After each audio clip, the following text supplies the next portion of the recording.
Hi, everybody. I am Mitch English. Yes, he is. Hey. And I'm Andrea Jackson. This is Daily Flash, your source for trending news and entertainment. So glad to have you here. And, we look at Christmas toys of our past, and then you hear about recalls and that sort of thing. Yeah. And how things have changed. First off, I think of the Easy Bake Oven, where basically it was just a light bulb, but it got really, really hot. That's all it is.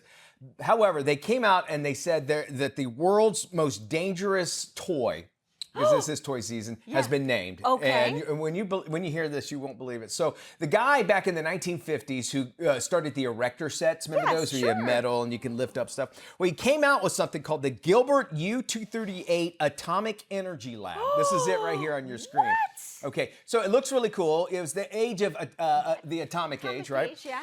Inside of this, they sold about 5,000 of them between 1950 and 1951, were 4 glass jars. See them up there in the corner? Yeah. Inside one of them was uranium. No way. Uranium, pure uranium. Oh. And on it says it's completely safe as long as you don't open up the jar.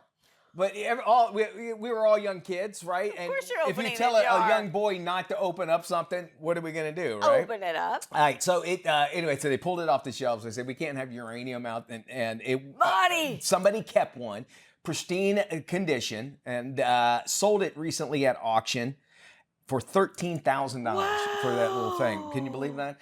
And Doc Brown from Back to the Future is the only person that needs uranium, I guess, or the only thing. But even still, can you imagine, like, you open this up and you think, and it came with a little Geiger counter so you can measure the radiation inside of it. And uranium, actual uranium inside those little tiny jars. Inside the Atomic Energy Lab. That's crazy. Something like that came out now, how insane that would be. Put that next to operation and see how the two work together, right? All you need is a buzz and uranium. Wow. It's kind of crazy to see that, but now if you want one, it's going to cost you at least 13 grand. Yeah.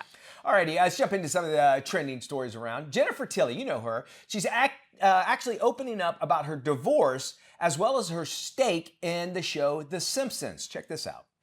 My ex-husband was Sam Simon, who created The Simpsons.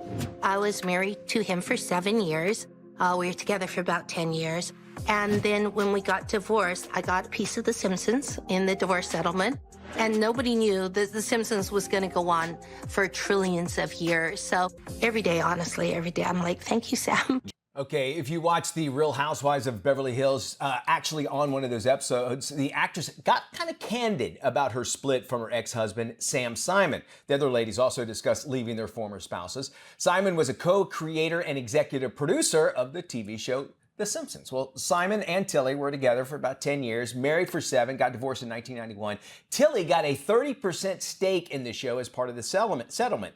Well, Simon died in 2015 from colon cancer. He was only 59 years old, and she's still getting checks, and it doesn't look like Simpson's going away anytime soon. No, and she laughed about it. She's like, at the time, nobody had any idea that this show would even last as long as it did. So she's like, every time I get a check, I'm like, thank you, Sam. Thank you, Sam. It's interesting. She's on Family Guy. She does a voice on Family Guy, too, and also the voice of Chucky.